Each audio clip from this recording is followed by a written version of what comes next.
السلام علیکم دوستو حضرت مریم علیہ السلام، اس کے والدین نے منت مانی تھی کہ ہماری جو اولاد ہوگی اسے ہم اللہ کے لیے وقف کر دیں گے۔ تو وہ جو اولاد جب ہوئی تو وہ لڑکی تھی، تو انہوں نے سوچا تھا کہ اولاد نرینہ ہوگی، مگر یہ لڑکی تھی۔ تو ان کو کچھ تذبذب سا ہوا کہ اب لڑکی ہے، لڑکی کو کیسے ہم ہیکل میں ہم دیں۔ یہود تھے تو ہیکل ہوا کرتا تھا، تو ہم کیسے ہیکل میں اسے دیں۔ مگر اللہ تعالیٰ نے کہا کہ مجھے تمہاری یہ لڑکی بھی قبول ہے، تم اسے دے دو۔ لڑکی دے دی گئی۔ وہاں پہ جو متولی تھے ان میں حضرت زکریا علیہ السلام بھی تھے۔ تو اب یہ مسئلہ آ گیا کہ یہ تو لڑکی ہے، لڑکا ہوتا تو کہیں بھی پڑا ہوتا۔ اب اس لڑکی کی حفاظت بھی کرنی ہے اور اس کی پرورش بھی کرنی ہے، اسے لوگوں سے بچانا بھی ہے۔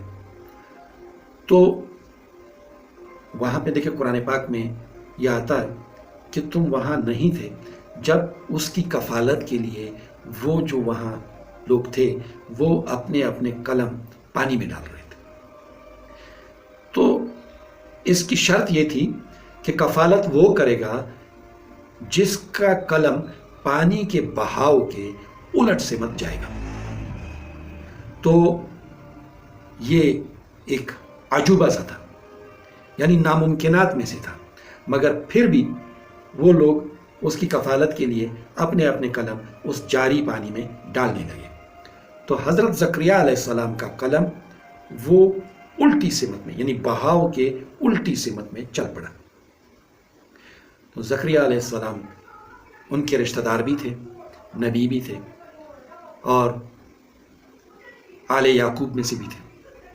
تو حضرت زکریا علیہ السلام کے حصے میں ان کی کفالت آئی۔